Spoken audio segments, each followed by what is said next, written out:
Yo, el día de hoy les vengo a contar una historia de la decepción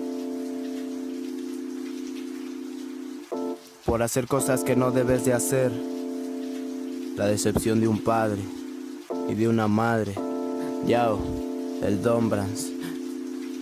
Tal vez ustedes me ven feliz, me ven de color, pero por dentro estoy gris, debido a un dolor de las decepciones que a muchos he ocasionado. Por las malas cosas que he hecho a mis padres he lastimado, debido a que aquel niño que siempre era muy tierno hoy se la vive en la calle y hablándole al cuaderno, metiéndose cosas prohibidas que le arruinan la vida. El que cree que lo mejor es estar con la pandilla, llegando al barrio y llegando a la entrada me encontré con un vale con quien no quería que me juntara. Lo vi y estaba fumando marihuana, yo solo viendo los porros pero no se me antojaban. Decidí darme un tanque y levanto la mirada, y llegando a mi padre directito a la entrada, quedándoseme viendo, intentando reconocer el rostro de su hijo, que estaba por hacer una puta tontería que le dolería en el alma. En ese momento deseaba estar en mi cama relajado, como si no hubiera pasado nada, pero pasó.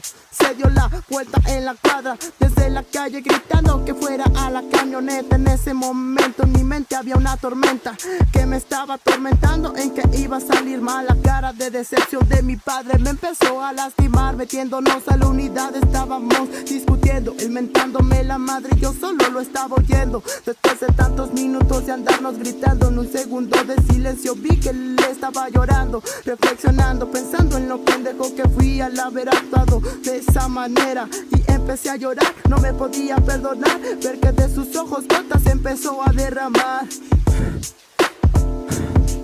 Papá, mamá,